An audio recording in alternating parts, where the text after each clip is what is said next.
네, 안녕하세요. 경희대학교 미술교육대학원 서예를 수강하신 선생님 여러분, 저는 강사 김현정입니다. 오늘은 드디어 15주차 마지막 종강인데요.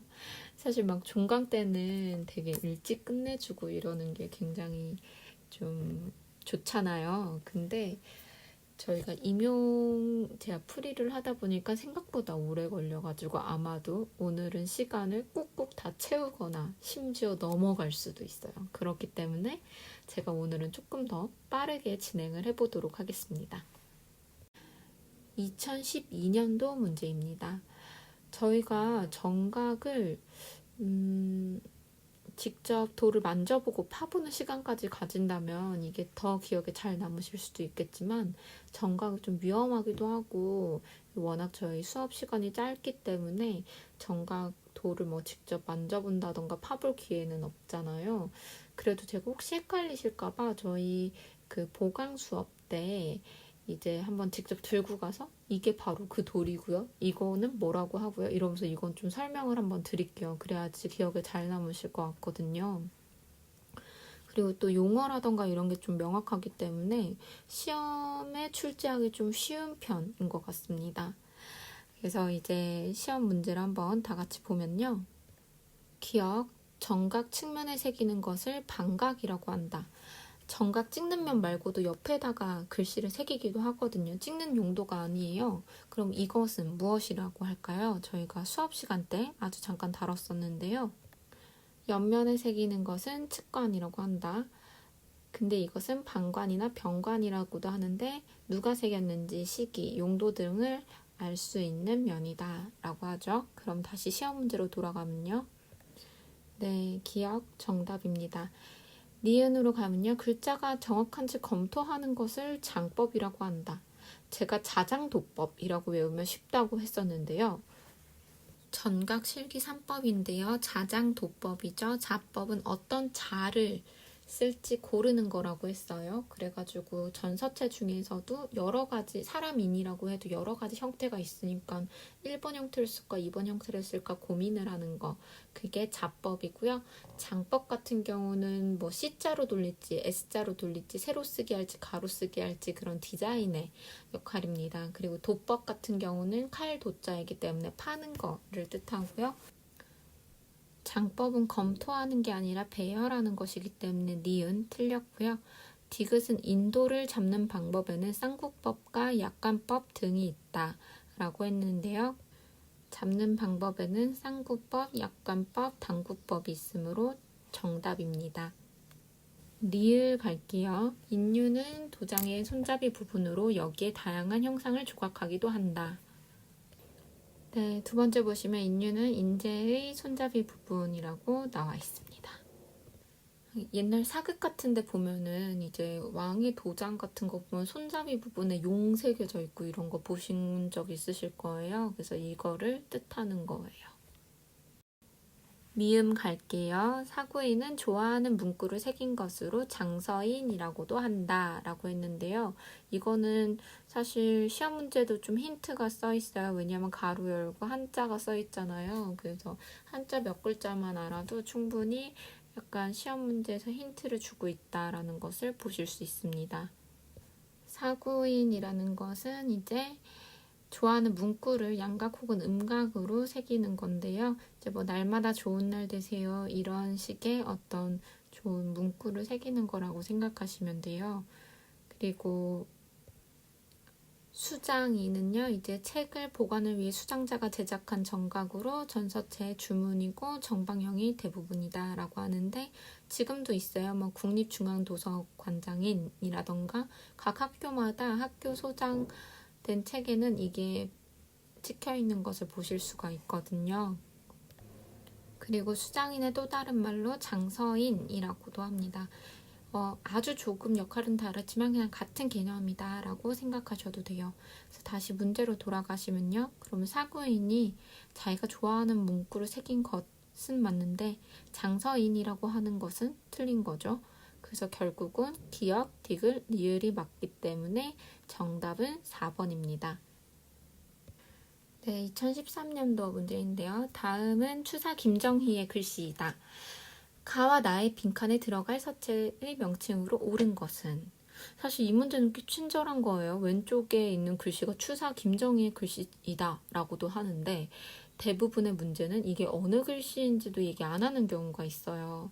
근데 제가 일전에 살짝 말씀드렸던 팁처럼 사실 뭐 출제자의 입장에서는 이왕이면 한국의 이야기를 많이 하려고 되게 노력하기 때문에 한국 서예가들의 글씨 유명한 것들 몇 개만 좀 보고 이건 누구의 글씨다 라고 아시면 좋을 것 같습니다.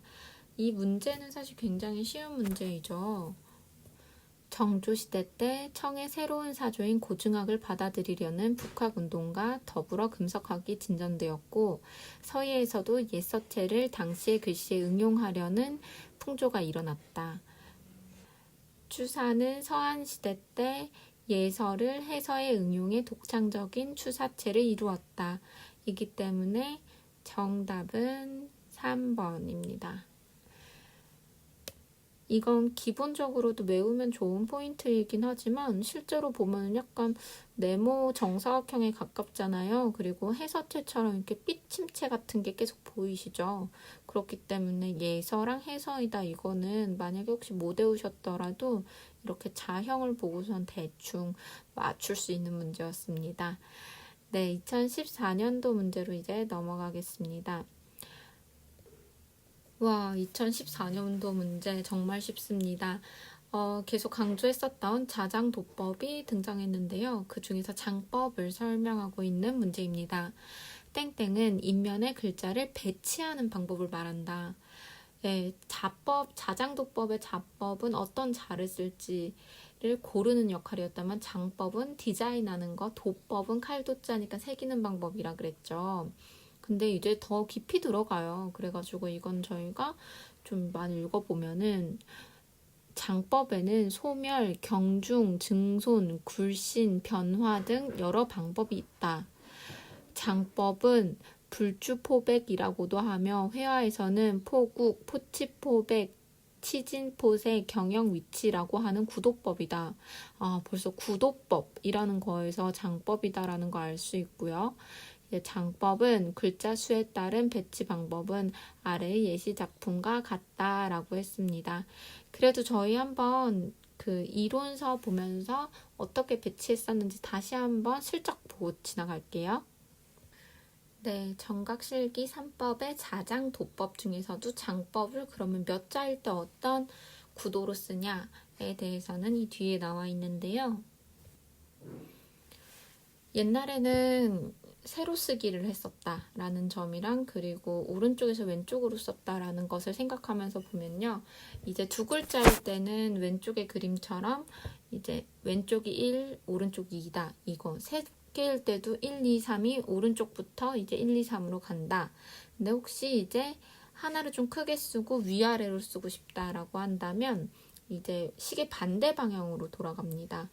그리고 혹은 1이 위에 그러니까 오른쪽에 두 개 글씨가 하고 싶으면요. 이제 오른쪽 방향으로 돌아가고요. 이 부분이 좀 저는 헷갈리긴 하더라고요. 그리고 네 글자를 새길 때에는 이제 N처럼 보이게 그리고 저는 C나 G처럼 보이게라고 그냥 외워버렸어요. 그랬더니 이제 이것도 너무 외울 게 많아서 헷갈리잖아요. 그래가지고 저거를 그냥 네이버나 구글 같다라고 N이랑 G 같이 생겼구나 이렇게 해가지고 그렇게 외웠었던 후일담이 있는 순서입니다. 사실 시험 때 되면 되게 당황스럽기 때문에 이렇게 좀 무식하게 외우는 것들이 많이 떠오르실 수가 있어요. 그래서 세 글자일 때랑 네 글자일 때 좀 헷갈리니까 주의 깊게 보시면서 암기하시기를 바랍니다. 다음 이제 2015년도 문제로 넘어가겠습니다. 네, 다음은 2015년도의 문제입니다. 다음 비문의 서체와 파책에 대한 설명이다. 괄호 안에 기역과 니은에 해당하는 용어를 순서대로 쓰시오. 이미 되게 문제에 답이 좀 많이 들어있어요. 이미 파책이다. 이것만 봐도 이거 예서체에 대한 설명이구나 라고 곧장 나와주시면 좋습니다. 가끔 시험 때 너무 헷갈린다 싶으시면 질문을 꼼꼼히 읽어보는 것도 굉장히 도움이 됩니다. 파책이 분명하게 드러나며 삐침획이 다양하게 변하고 자형이 납작하고 모가난 서체를 일반적인 예서와 구별하여 땡땡이라고 부른다. 네, 땡땡이 뭘까요? 우리 한번 교과서로 돌아가서 한번 보면요. 한나라 때부터 시작한 예서체는요, 고래와 팔분으로 나뉩니다.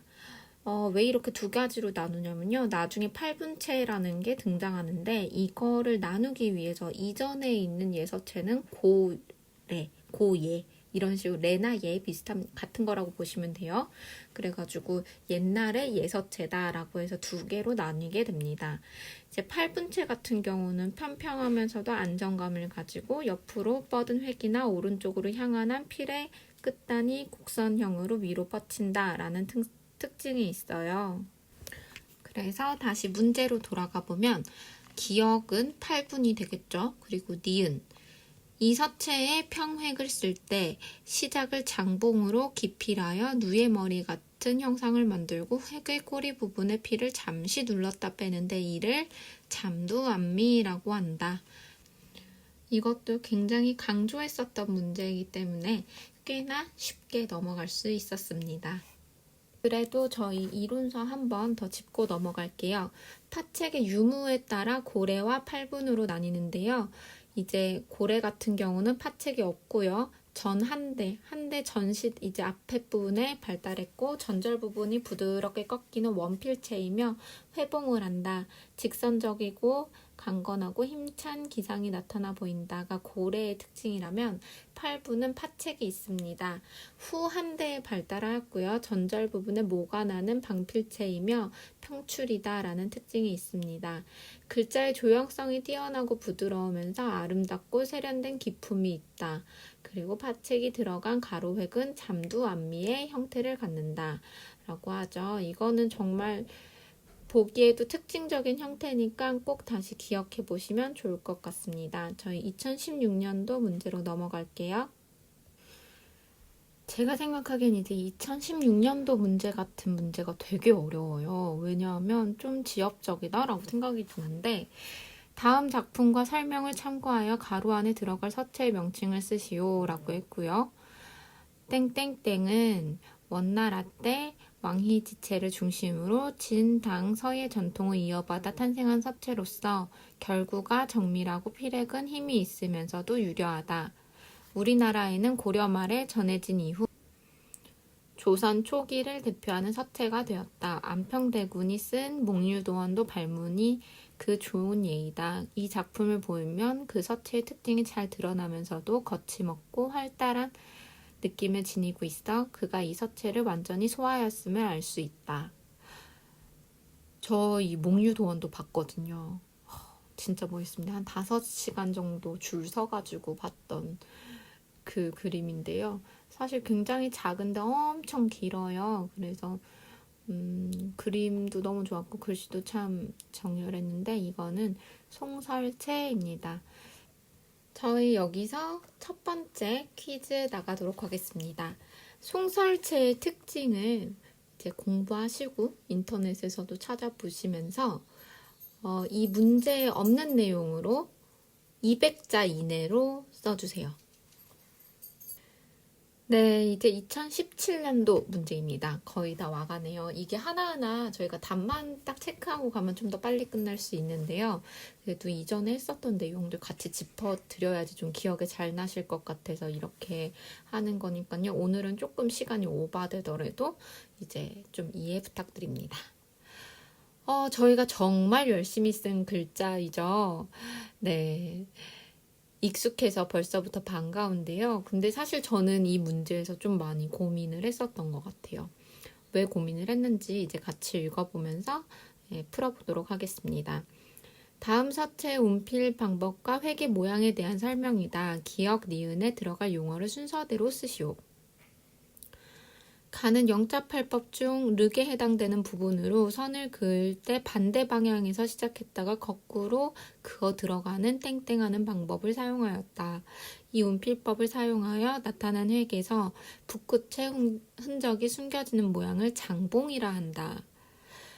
거꾸로 들어가는 것, 곧장 나오죠. 역입입니다.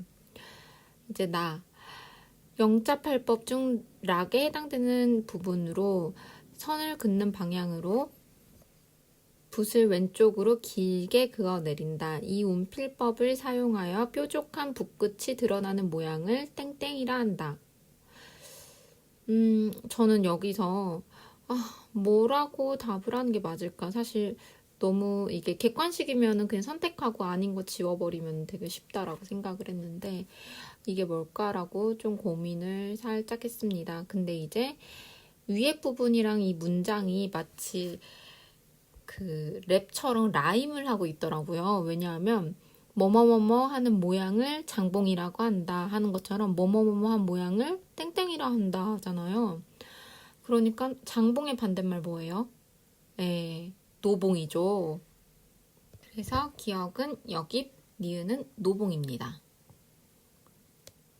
근데 이 문제에서 살짝 아쉬웠던 게 뭐냐면 사실 저희가 엄청 외웠잖아요. 측, 노적, 책략, 탁책 이런 식으로 엄청 외웠는데 순서가 나오지는 않고 그 순서는 심지어 몰라도 되는 여기과 노봉에 대해서 나오다 보니까 이거 뭐야 내가 아는 거 좀 자랑할 수 있었는데 오히려 딴 부분에 나왔네 라는 생각이 들어서 저는 조금 힘이 빠졌던 것 같아요. 그리고 더 어려운 내용이 아닐까라고 생각했는데 장봉, 노봉 이거 너무 쉬운 거 아닌가? 라고 생각을 하면서 그렇게 풀었습니다. 이제 2018년도 문제로 넘어가겠습니다. 2018년도 문제입니다. 사실 저는 이거를 풀 때 뭐라고 설명을 드려야 될까라고 너무 고민이 됐어요. 왜냐하면 저는 이제 동양학과 출신이기 때문에 기본적으로 이론 시험도 굉장히 많이 받고 이론 공부도 많이 한 사람이라서 이 문제를 보고서 이건 답이 이거다라고 금방 나오긴 했는데 이제 대부분 선생님들이 사실 동양학과가 별로 없으시기도 하고 이거는 기본 소양으로 알지 않으세요? 라고 얘기하기에는 사실 너무 그 과 출신만이 많이 알 수 있는 그런 내용이 아니었을까 이런 생각을 했거든요. 그래도 이미 나왔으니 어찌 합니까? 요즘 출제 경향이 옛날엔 좀 달달 외우면 나올 수 있었다면 요즘은 좀 넓게 정말 미술을 공부한다, 학문을 공부한다라는 마음으로 공부를 해야 맞출 수 있는 문제들이 많이 나오는 게 요즘 출제 경향이라고 하더라고요. 그래서 혹시 다음 학기에는 한 권 더 책을 읽을까라는 생각을 했었던 문제입니다. 그래서 우선 답은 기억은 의제필선이고요. 니은은 흉중성죽입니다. 근데 동양화 이론에도 정말 많이 나오는 이제 용어라서 꼭 이거 출제 기출문제가 아니더라도 기억해 주시면 좋을 것 같습니다. 2019년도로 넘어갈게요. 다음 글씨를 참고하여 기억, 니은에 들어갈 용어를 순서대로 쓰시오. 서예에서 회계 방향을 전환하는 방법에 따라서 전과 나 있다. 이건 전절이죠. 완전 세트잖아요. 걔네는. 그죠? 그래도 혹시 모르니까 한 번 더 볼게요. 전이란 붓을 굴려서 획을 방향을 바꾸는 방법이고 기억은 직선적으로 꺾어서 획의 방향을 전환하는 방법이다. 갈지에 날획을 쓸 때에는 획의 굵기와 방향에 따라 변화가 있어야 한다. 날획의 운필에서는 방향을 3번 전환하여 완곡하면서도 생동감 있는 자형을 이루게 되는데 이와 같은 운필법을 삼절법이라고 한다라고 했었죠. 삼절법 정말 실기할 때도 이거 3절 해라 라는 얘기 정말 많이 하거든요. 이게 다양한 중의적인 용어라고 이제 그때 설명 한번 드렸어요. 저희 여기서 이론서를 좀 안 보면 서운하니까 다시 한번 보면요. 3절법, 획을 한 번 긋는데 3번 정도의 꺾임이 있어야 한다는 법칙으로 획에 힘을 실을 수 있게 하기 위해서 사용한다. 이 뜻은 그거거든요. 저희 처음에 그 실기할 때 누웠다 섰다 연습 한번 했었죠. 그런 것처럼 한 일자 가로획 그냥 하나를 긋더라도 사실 그렇게 짧은 가로획은 우리 한 번에 그을 수 있잖아요. 근데 너무 쉽게 써버리면 약간 맛이 없어요. 근데 이거를 끊었다 세웠다 끊었다 세웠다 끊었다 세웠다 해가지고 하면은 되게 소위 말하는 있어 보이는 획을 그을 수 있거든요. 그 3절이다 라고 하는 의미 하나랑 기행수필, 기필행필 수필에서 나타나는 그 3회의 절법이 1과 3절, 이 3절법이다 라고 하는 두 가지의 설이 있는 게 3절법입니다. 네, 2019년도 문제는 이렇게 넘어가게 되고요. 올해 문제입니다. 이제 2020년도 문제 넘어가겠습니다. 네, 2020년도 문제에도 약간 좀 힘들었던 것 같아요. 왜냐하면 이제 팔체라는 거를 그렇게 많이 쓰이진 않는데 이렇게 문제를 떡하니 내주셔가지고 조금 당황했었고요. 근데 팔체라고 한다면 고문, 대전, 소전, 예서, 비백서, 팔분, 행서, 초서를 뜻합니다. 비백서가 어떤 건지 한번 보여드리면요. 바로 이렇게 빠르게 쓸 때, 뭐 혹은 붓에 조금 물이 없을 때 훅 지나갈 때 빗자루처럼 쫙 나오는 갈필 같은 거예요.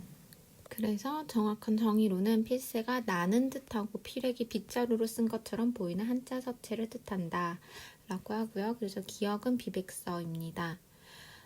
근데 틀린 부분. 운필의 속도가 느린 게 아니라 되게 빠르게 훅 지나갈 때 쓰는 거여가지고 생동감을 느끼게 하는 거거든요. 그래서 디귿이 틀린 것입니다. 이렇게 저희 임용고시 기출문제 풀이도 마무리를 했고요. 15주차 수업이 이렇게 비대면으로 마무리를 하게 됐습니다. 올려드리는 PPT 폼을 보시면 이제 저희 기말 과제 내셔야 되잖아요. 그거를 꼼꼼히 내주셔야 되는데요.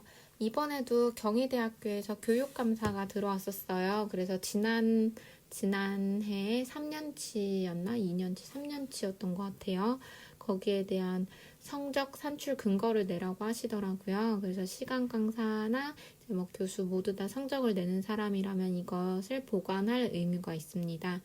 그리고 선생님들께도 이거를 한번 쫙 정리를 안 해놓으면 한 다음 학기 정도 되면 내가 그때 뭘 배웠지? 그리고 그 자료들은 도대체 다 어디 있지? 이럴 때 찾기가 어려우실 거예요. 제가 너무 잘 아는 게 저도 그랬거든요. PPT에 보시면 제가 되게 그냥 자세하게 써놨으니까 그것을 따라서 이제까지 해주셨던 과제들 꼭꼭 넣어주시면 된 거고요. 더 예쁘게 해주시거나 이런 거는 자유롭게 해주시면 돼요. 워낙 미술 베이스로 하시는 선생님들이니까 제가 폼을 정하는 것 자체가 너무 창의력을 방해하는 것 같아서 저는 정말 최소한의 디자인만 할 테니까요. 거기에 선생님들이 다른 자료들도 넣어주셔도 돼요. 왜냐하면 이러면서 포트폴리오 한번 만들게 되더라고요. 그래가지고 그 외에 선생님들 이전에 뭐 학부 시절에 했었던 자료 같은 것도 마구마구 넣으셔서 좋은 포트폴리오 만드시기 기대하고요. 이번에는 리딩과 발표 숙제는 없습니다. 다만 기말 PPT 제출해 주시는 거 숙제 하나 있고요. 그리고 오늘 퀴즈 나간 거 그거 답변해 주시면 되고요. 그리고 제가 2번으로 대면으로 실기하는 거 이미 조사했잖아요. 저는 개인적으로는 이제 어떤 수업을 해야겠다라고 생각을 하고 있냐면 영자팔법을 실제로 한번 써보셨으면 좋겠어요. 제 앞에서. 그래가지고 이 분넘김이 잘 되시는 분들은 한글 서체 아주 간단한 거를 해보려고 해요. 예를 들면 사랑, 뭐 애국, 대한민국 이런 식의 정말 실제로 수업하실 때 실용적으로 쓰실 수 있는 실기 수업을 하고 싶은 게 이제 하루 수업의 내용이고요. 그리고 2번째 수업 내용으로는 제가 약속드렸던 펜촉으로 하는 캘리그라피 해보려고 해요. 그래서 누구나 다 임용고시를 보시는 건 아니니까 나중에 사실 캘리그라피 선생님들은 감각이 좋으셔서 조금만 배우시면은 나중에 아르바이트로도 많이 하실 수 있거든요. 그래가지고 펜촉으로 하는 캘리그라피 한번 하려고 하고 있고요. 제가 사실 모든 수업 때 꼭 하는 게 있는데 같이 술은 못 마셔도 피자 파티 한번 해요. 그래가지고 좀 피자 파티하면서 수다 떠는 시간도 조금 가지려고 합니다. 혹시 뭐 그 사이에 일정이 변경이 되셨거나 마음이 바뀌신 분들은 뭐 저한테 개인톡 주셔도 좋고, 그 질문이 수정이 가능한지는 모르겠어요. 근데 이제 혹시 못 오신다고 하셨다가 갑자기 오시면 안 되고요. 저한테 꼭 네, 뭐 일정이 변경되어서 사정이 변경되어서 참석할 예정입니다 라고 얘기해 주시면 될 것 같습니다. 개인적으로는 꼭 진짜 한 번씩들 뵙고선 이제 수업하고 싶었는데, 저는 발표 동영상 보면서 이미 다들 많이 만나 뵌 것 같아요. 그래도 이렇게 우리가 어려운 상황 속에서도 이 엄청난 학구열로 공부를 했다라는 거에 큰 의의를 뒀으면 좋겠고요. 아직 코로나가 끝나지 않아서 매우 매우 아쉽지만 저희 언제나 길 가다가 마주쳐도 꼭꼭 인사했으면 좋겠고요. 그 외에도 고민 같은 게 있으시거나 아니면 뭐 도움이 필요하다라고 하실 때 언제든지 문은 두들겨 주세요. 그럼 제가 할 수 있는 범위 내에서 최선을 다해서 도와드리도록 하겠습니다. 건강 꼭 유의하시고요. 기말 과제 마지막까지 파이팅 해서 해주시고요. 한 학기 동안 정말 정말 정말 정말 수고 많으셨습니다. 강의 끝까지 꼼꼼히 잘 들어주셔서 감사합니다.